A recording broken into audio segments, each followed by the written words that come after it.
नमस्कार दोस्तों। पिछले हफ्ते दो महत्वपूर्ण घटनाएं घटी। राष्ट्रपति पुतिन की भारत यात्रा और ट्रंप प्रशासन की मावेरिक राष्ट्रीय सुरक्षा रणनीति का जारी होना। भारत के लिए ये दोनों घटनाएं आपस में जुड़ी हुई हैं, क्योंकि भारत अमेरिका के साथ मिलकर चीन के खिलाफ हिंद महासागर क्षेत्र में सैन्य शक्ति के रूप में एक रणनीतिक भूमिका चाहता रहा है। ये भूमिका भारत को वर्तमान में नहीं दी गई है। दूसरी ओर रूस ने भारत को समान साझेदारी की पेशकश की है, जो कि राष्ट्रपति पुतिन और राष्ट्रपति शी जिनपिंग द्वारा तैयार किए गए नए विश्व व्यवस्था के दृष्टिकोण में एक रणनीतिक भूमिका से भी अधिक है।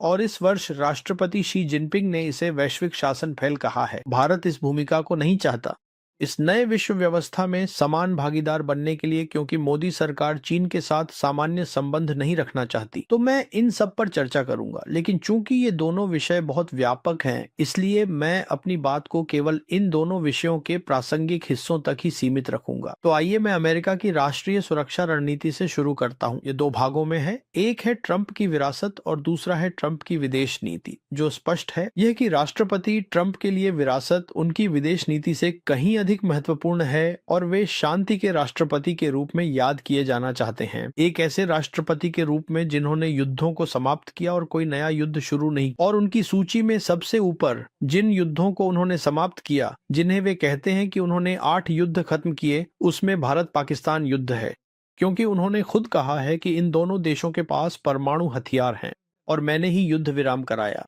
भारत और पाकिस्तान के बीच। अब अगर आप ट्रंप के दावे की जांच करें तो उसमें कुछ सच्चाई है, लेकिन मोदी सरकार ने जाहिर कारणों से इस युद्ध विराम का श्रेय राष्ट्रपति ट्रंप को देने का फैसला नहीं किया है, और इसलिए राष्ट्रपति ट्रंप खुश नहीं हो सकते। वह भारत से बहुत नाराज का असर पड़ता है। मैं तुरंत ऐसे दो प्रभावों के बारे में सोच सकता हूं। पहला यह है कि जब तक मोदी सरकार सत्ता में है, मुझे ट्रंप की भारत यात्रा की कोई संभावना नजर नहीं आती। और दूसरा यह है कि सिंदूर 2 के मामले में भारतीय सेना को इसे अपनी युद्ध रणनीति में शामिल करना होगा। योजना बनाते समय यह मानना होगा कि जीपीएस उपलब्ध नहीं हो सकता है। अब अगली लड़ाई की बात करें, जो कि यूक्रेन युद्ध है।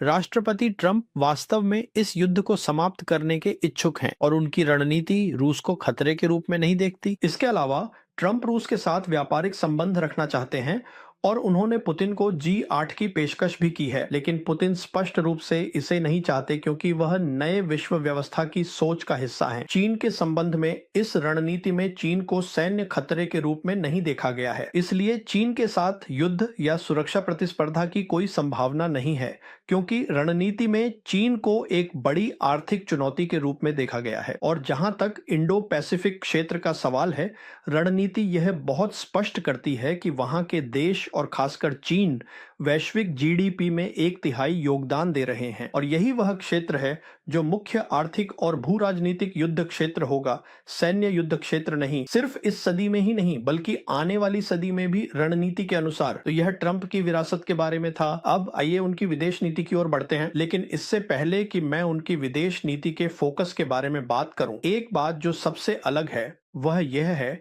कि रणनीति यह स्पष्ट करती है कि अमेरिका वैश्विक प्रभुत्व नहीं चाहता, कि अमेरिका हर जगह मौजूद नहीं रह सकता। वह वैश्विक पुलिसमैन नहीं बनना चाहता। यह हाल के दशकों में पहली सरकार है जो ऐसी बात कह रही है, लेकिन रणनीति यह भी जोड़ती है कि अमेरिका किसी भी अन्य देश को क्षेत्रीय या वैश्विक भूमिका, प्रभुत्व की भूमिका निभाने से रोकेगा। स्पष्ट रूप से इसका संदर्भ रूस और चीन से है, लेकिन रणनीति इन दोनों महाशक्तियों को बराबरी का दर्जा देती है, जो एक बार फिर अमेरिका के लिए पहली बार है। अब जहां तक उनकी विदेश नीति के फोकस की बात है, वह बहुत ही सरल है।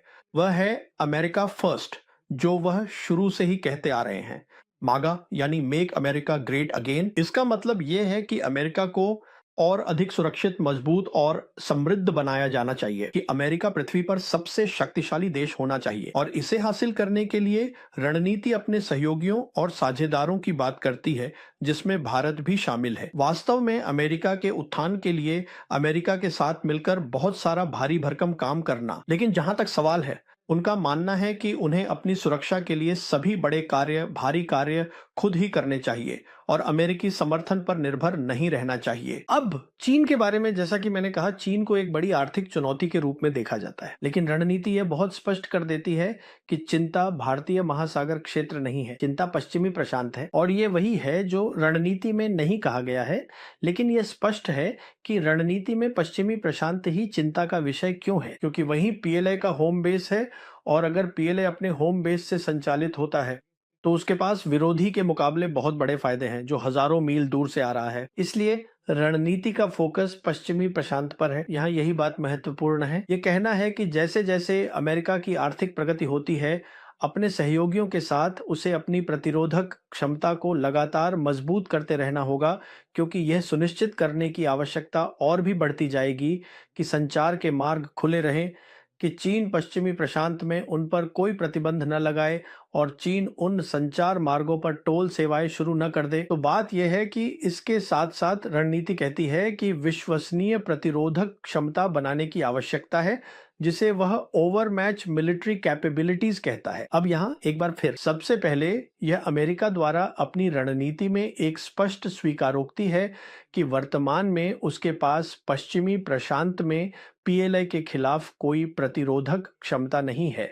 और इसलिए इसे बनाना है। और दूसरी बात यह है कि एक बार फिर वह यहाँ के सहयोगियों, विशेष रूप से जापान और दक्षिण कोरिया से अपनी रक्षा के लिए और अधिक करने की अपेक्षा करता है और अमेरिकियों पर इतना निर्भर न रहने को कहता है। और जहां तक अमेरिकियों की बात है, रणनीति कहती है कि अमेरिकी सेना को आधुनिक युद्ध की तैयारी के लिए वार्षिक $1 ट्रिलियन का बजट मिलेगा, क्योंकि यह प्रतिरोधक क्षमता के लिए आवश्यक है। तो मुख्य बात युद्ध नहीं है, मुख्य बात है सैन्य श्रेष्ठता की क्षमता या एक विश्वसनीय प्रतिरोधक क्षमता। अब बात करते हैं भारत की। रणनीति के अनुसार भारत से दो चीजें अपेक्षित हैं। पहली बात यह है कि इसमें भारत के साथ व्यावसायिक सौदों की बात की गई है, और यह हम पहले से जानते हैं कि इस साल 13 फरवरी को व्हाइट हाउस में जब प्रधानमंत्री मोदी वहां गए थे, भारत ने अमेरिका के साथ एक संयुक्त बयान पर हस्ताक्षर किए, जहां मुख्य शब्द है मिशन 500। तो वर्तमान में दोनों देशों के बीच जो द्विपक्षीय व्यापार है, जो सालाना $200 अरब से कम है, उसे अगले 5 वर्षों में यानी 2030 तक $500 अरब तक पहुंचाना है। इसमें बहुत सारी चीजें शामिल हैं। विशेष रूप से इसमें ग्रीन टेक्नोलॉजी, बड़ी टेक्नोलॉजी और ऊर्जा शामिल हैं। तो ये सब भारत पहले ही प्रतिबद्ध कर चुका है। और भारत से जो दूसरी अपेक्षा है वह यह है कि वह हिंद महासागर क्षेत्र में एक गैर सैन्य भूमिका निभाए और एक सुरक्षा भूमिका निभाए, न कि सैन्य भूमिका। और सुरक्षा भूमिका में हम पहले से जानते हैं कि भारत क्या कर रहा है। वह क्वाड साझेदारों के साथ मिलकर कर रहा है। यह खुफिया जानकारी एकत्र कर रहा है, यह खुफिया जानकारी का संलयन कर रहा है, और अब समुद्र के नीचे केबल्स बनानी होंगी ताकि संलयन के बाद जो जानकारी एकत्र की जाती है वह सुरक्षित और संरक्षित तरीके से आवश्यक स्थान तक पहुंचाई जा सके। तो दूसरे शब्दों में, इसमें कोई भी संचालनात्मक भूमिका नहीं है, इसमें कोई भी युद्धक भूमिका नहीं है। जहां तक अमेरिका का सवाल है, भारत के लिए कोई भी सैन्य भूमिका नहीं है। इन सब बातों से भलीभांति अवगत होते हुए भी भारतीयों ने जो किया है वह यह है कि देखिए, ये सब रणनीति सामने आने से पहले ही झात था कि ट्रंप की सोच इसी दिशा में जा रही है, इसलिए यह कोई रहस्य नहीं है। और फिर भी अक्टूबर 2025 में आसियान शिखर सम्मेलन के दौरान मलेशिया के कुआलालंपुर में रक्षा मंत्री राजनाथ सिंह ने अपने अमेरिकी समकक्ष पीट हेग्सेट के साथ मिलकर भारत अमेरिका प्रमुख रक्षा साझेदारी ढांचे को 10 वर्षों के लिए नवीनीकृत किया है। और जब यह हुआ था तब मैंने अपने वीडियो में तर्क दिया था कि भारत को इसे स्थगित रखना चाहिए था, क्योंकि राष्ट्रपति ट्रंप भारत के साथ किस तरह के संबंध चाहते हैं इस बारे में अच्छे संकेत नहीं थे। लेकिन भारत ने उस पर हस्ताक्षर कर दिए, और इसमें एक मुख्य बात इंट्रोनेपरेबिलिटी है। इसका मतलब है कि युद्ध के सभी क्षेत्रों में अमेरिकी मदद की आवश्यकता होगी या उसकी मांग की जाएगी। तो जहां तक भारत का सवाल है, मामला यही है। अब दुनिया में केवल एक ही देश है जिसे रणनीति में पूरी तरह से दुश्मन के रूप में सूचीबद्ध किया गया है, और वह है ईरान, क्योंकि मध्य पूर्व पर ध्यान केंद्रित किया जाएगा। यह क्षेत्र अमेरिका के लिए अशांत क्षेत्र है, और ईरान को दुश्मन इसलिए माना गया है क्योंकि वह वहां प्रभुत्व चाहता है, और इसके साथ ही उसने समुद्री मार्गों में भी असुरक्षा पैदा कर दी है। तो अब ईरान पर नियंत्रण रखना जरूरी है। यह रणनीति के मुख्य फोकस में से एक है, और जैसा कि मैंने अपने पहले के वीडियो में पहले ही चर्चा की है, मैं विस्तार में नहीं जाऊंगा। कि ऑपरेशन सिंदूर के बाद पाकिस्तान को एक बहुत बड़ी भूमिका, एक रणनीतिक भूमिका दी गई है। और इसका एक प्रमाण यह है कि नए अमेरिकी राजदूत सर्जियो गोर, जो जनवरी 2026 में दिल्ली में पदभार संभालेंगे, वे भारत में अमेरिकी राजदूत होने के अलावा उन्हें दक्षिण एशिया और मध्य एशियाई गणराज्य में विशेष दूत की भूमिका भी दी गई है। तो मेरा जो कहना है वह यह है कि यह रणनीति में कहा नहीं गया है, लेकिन यह बहुत स्पष्ट है कि अमेरिका की वर्तमान व्यवस्था में वे पश्चिम एशिया, मध्य एशिया और दक्षिण एशिया को यूरेशिया के एक महत्वपूर्ण क्षेत्र के रूप में देखते हैं और यहाँ पाकिस्तान की एक रणनीतिक भूमिका है। मैं उन विवरणों में नहीं जाऊंगा। तो मेरा कहना यह है कि ट्रंप प्रशासन के तहत पाकिस्तान को एक रणनीतिक भूमिका दी गई है, लेकिन भारत को ट्रंप प्रशासन के तहत रणनीतिक भूमिका से वंचित रखा गया है। अब राष्ट्रपति पुतिन की यात्रा की बात करते हैं। अब बहुत सारे द्विपक्षीय समझौते हुए हैं और मैं उनके विवरण में नहीं जाऊंगा क्योंकि उनके बारे में बहुत कुछ कहा जा चुका है। उनके बारे में और मुख्य बिंदु ये है, मुख्य समझौतों में से एक रक्षा क्षेत्र में है, जहां रूसियों से काफी समर्थन की आवश्यकता होगी और रूस भारत के विश्वसनीय और लंबे समय से साझेदार रहे हैं। और रक्षा तथा अन्य समझौतों के बारे में मुख्य बात यह है जो राष्ट्रपति पुतिन की यात्रा के दौरान किए गए हैं कि रूस दुनिया का एकमात्र देश है जिसने पहले भी भारत को यह वादा किया था और अब भी भारत को तकनीकी जानकारी देने का वादा किया है। इसका मतलब है तकनीक साझा करना, जो कोई और देश नहीं करता। और दूसरी बात जो भारत ने चाही थी और रूस ने दी है, वह है 2026 में भारत की ब्रिक्स अध्यक्षता के लिए समर्थन, क्योंकि भारत में अधिकारियों की बातों से यह स्पष्ट है कि भारत या प्रधानमंत्री मोदी व्यक्तिगत रूप से चाहते हैं कि ब्रिक्स सम्मेलन हो। 2026 का आयोजन उतना ही बड़ा और सफल हो जितना कि 2023 में भारत में हुआ G20 सम्मेलन था। अब यहाँ रूसियों ने पूरी तरह से समर्थन दिया है, लेकिन रूस जो चाहता है उसी के बारे में मैं बात करना चाहता हूँ। और राष्ट्रपति पुतिन के यहाँ आने से कुछ दिन पहले यह बात रूस के भारत में राजदूत डेनिस एलिपोव ने एक समाचार चैनल को कही थी और उन्होंने कहा कि भारत को RIC फ्रेमवर्क को फिर से जीवित करने की आवश्यकता है। RIC का मतलब है रूस, भारत, चीन, और उन्होंने दो कारण बताए कि यह क्यों महत्वपूर्ण है। पहला, उन्होंने कहा कि अगर इस RIC को फिर से जीवित किया जाता है तो यह विश्व राजनीति में एक निर्णायक शक्ति बन सकता है। और दूसरा, उन्होंने कहा कि RIC भारत और चीन के बीच विश्वास और समझ को बढ़ावा देने में मदद करेगा। और मैं डेनिस एलिपोव द्वारा कही गई दोनों बातों से पूरी तरह सहमत हूं। लेकिन यहाँ समस्या ये है कि भारत चीन के साथ सामान्य संबंध नहीं रखना चाहता। विदेश मंत्री जयशंकर ने हमेशा यह कहा है कि भारत और चीन के सामान्य संबंधों में जो बाधा आ रही है वह सीमा विवाद है और सीमा पर शांति और स्थिरता होनी चाहिए। सिर्फ 2 दिन पहले हिंदुस्तान टाइम्स समिट में जब जयशंकर बोल रहे थे, उन्होंने स्वीकार किया कि हाँ, सीमा जो कि भारत और चीन के बीच वास्तविक नियंत्रण रेखा है, शांतिपूर्ण है, वहां स्थिरता है। लेकिन अब उन्होंने चीन के साथ सामान्य संबंध न होने के लिए अपनी शर्तें बदल दी हैं। यह सब बेहतर तरीके से तब हो सकता है जब भारत और चीन के बीच सामान्य संबंध हों। फिर आधिकारिक स्तर पर दोनों पक्ष बैठकर इन सभी मुद्दों पर आपसी संतुष्टि के लिए चर्चा कर सकते हैं। तो जो जयशंकर स्पष्ट रूप से कहने में हिचक रहे हैं वह यह है कि भारत चीन के साथ प्रतिस्पर्धा नहीं चाहता, क्योंकि भारत अभी भी चीन को एक महाशक्ति के रूप में नहीं देखता है। यह वही बात है जिसे ट्रंप प्रशासन ने अपनी राष्ट्रीय सुरक्षा रणनीति में स्वीकार किया है, क्योंकि भारत देशवासियों को यह आभास देना चाहता है कि उसका उदय चीन के उदय के बराबर है, जिससे वह प्रतिस्पर्धा कर सकता है, जो कि वास्तव में सच नहीं है। यह पूरी तरह से गलत है, क्योंकि चीन का उदय ही वह कारण है जिसने मौजूदा विश्व व्यवस्था को हिलाकर रख दिया है। तो इसके कुछ निहितार्थ हैं और मैं सीधे 3 के बारे में बात करना चाहता हूँ। यह ब्रिक्स शिखर सम्मेलन से संबंधित है। आइए वहीं से शुरू करते हैं। 2026 का ब्रिक्स, जिसके लिए मैंने कहा कि भारत जिम्मेदार है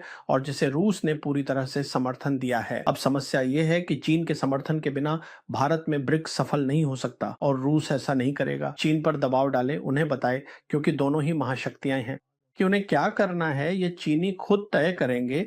और जहां तक चीन की बात है हमने देखा है कि जब से भारत ने जम्मू और कश्मीर से 370 हटाया है, तब से चीन ने पाकिस्तान का पूरी मजबूती से समर्थन किया है। और हम ये जानते हैं, पाकिस्तान पहले ही ब्रिक्स की सदस्यता के लिए आवेदन कर चुका है, साथ ही ब्रिक्स बैंक, जो कि नया विकास बैंक है, के लिए भी। और हम यह भी जानते हैं कि सदस्यता प्राप्त करने के लिए ब्रिक्स के 5 मूल देश और नेशनल डेवलपमेंट बैंक के वही 5 देश सभी की सहमति से फैसला होता है।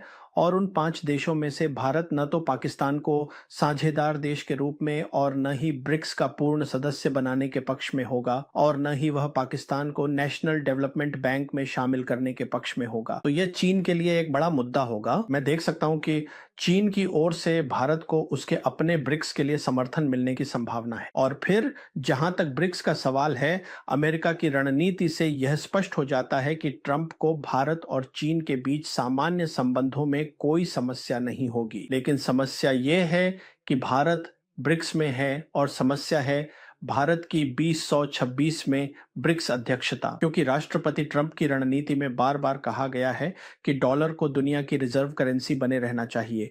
और जो ब्रिक्स करने की कोशिश कर रहा है, वह दुनिया में किसी के लिए भी स्पष्ट है। वह डॉलर को बदलना नहीं, बल्कि विभिन्न तरीकों से डॉलर को हटाना चाहता है।